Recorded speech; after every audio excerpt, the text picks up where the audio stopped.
ஸ்ரீராம ஜெயம்.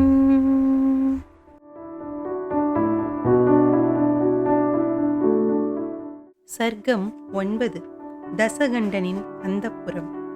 ஒரு யோஜனை நீளம், அரை யோஜனை அகலம் கொண்ட லங்கேஸ்வரனின் மாளிகை அநேக உப்பரிகைகளுடன் விளங்கியது. அங்கே 3-4 தங்கங்களை உடைய அபூர்வமான யானைகளை கண்டார். விஸ்வகர்மா பிரம்மாவுக்காக செய்து கொடுத்த புஷ்பக விமானத்தை அகோர தவம் செய்து குபேரன் பிரம்மாவை சந்தோஷப்படுத்தி அதை பெற்றான். குபேரனிடம் அதை ராவணன் பறித்து கொண்டது போல அநேக அரசர்களை ஜெயித்து அவர்களுடைய அழகிய பெண்களை தூக்கி வந்து அனுபவித்துக் கொண்டிருந்தான். இதனால் ராவணனின் அந்தப்புரம் நிரம்பி வழிந்தது. இந்திரநீலம் சிம்ஹல தீவில் கிடைக்கும் மகாநீலம் எனப்படும் கற்களால் அமைக்கப்பட்ட மேடைகள், அதில் ஏறிச் செல்ல தங்கப் படிக்கட்டுகள், ஸ்படிகத்தாலான சாளரங்கள் என ஒவ்வொன்றையும் பார்த்து அதிசயித்தார் மாருதி.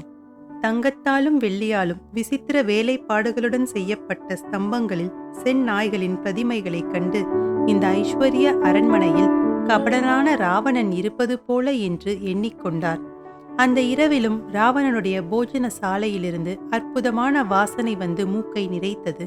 தரையில் விரிக்கப்பட்டிருந்த பெரிய இரத்தின கம்பளங்களில் இரட்டை புலி, இரட்டை சிங்கம், இரட்டை மான், வேர்பலா, இரட்டை ஹம்சம், குலை தள்ளிய வாழை, கொட்டும் அருவி என நேர்த்தியான நெசவு வேலைகள் மனதை கொள்ளை கொண்டன. தூங்கும்போது கூட அசையாமலும் குரட்டை விடாமலும் பற்கள் தெரியாமல் இதழ்கள் மூடியிருப்பதும் பிதற்றாமல் இருப்பதுமான உயர்ந்த பதிவிரதையான ஸ்திரீகளில் ஜானகியை தேடினார்.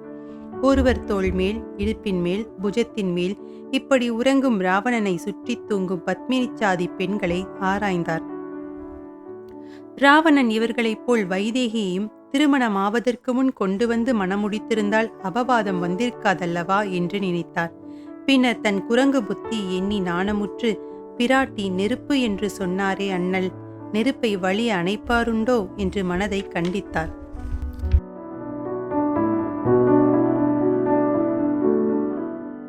சர்க்கம் 10.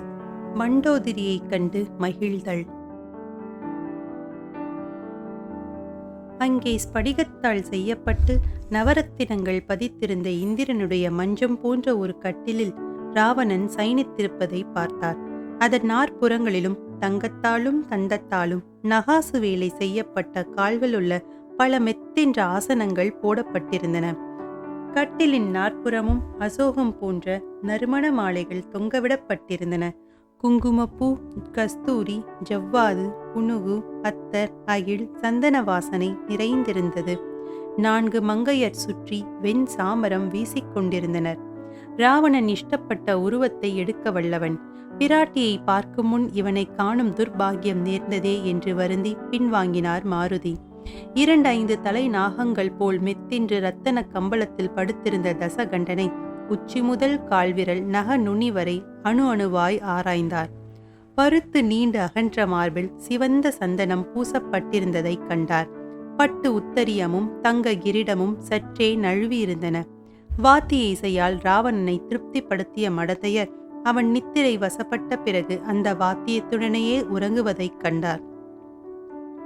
இப்படி பார்த்து கொண்டு வருகையில் நவரத்தினங்களுக்கு அழகு சேர்ப்பது போன்ற ஒரு நங்கை கொடி கட்டிலில் சயனித்திருப்பதை பார்த்தார். உத்தம லட்சணங்கள் பொருந்திய அந்த நாரிமணி சீதையே என்று ஆனந்த கூத்தாடினார்.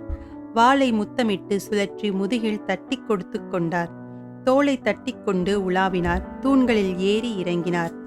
அவள் ராவணனின் பட்ட மகிஷி, மயன் மகளான மண்டோதரி, இந்திரஜித்தின் அன்னை, ராவணனின் உயிருக்குயிரான பத்தினி. இளமை அவளின் பிரிய தோழியாக இருந்தது. வருடங்கள் அவளிடம் எந்த அடையாளத்தையும் நாட்ட முடியாமல் தோற்று கொண்டிருந்தன. அந்தபுரத்தின் அரசியான அவளைத்தான் ஆஞ்சநேயர் சீதை என்று நினைத்து பரவசம் அடைந்தார்.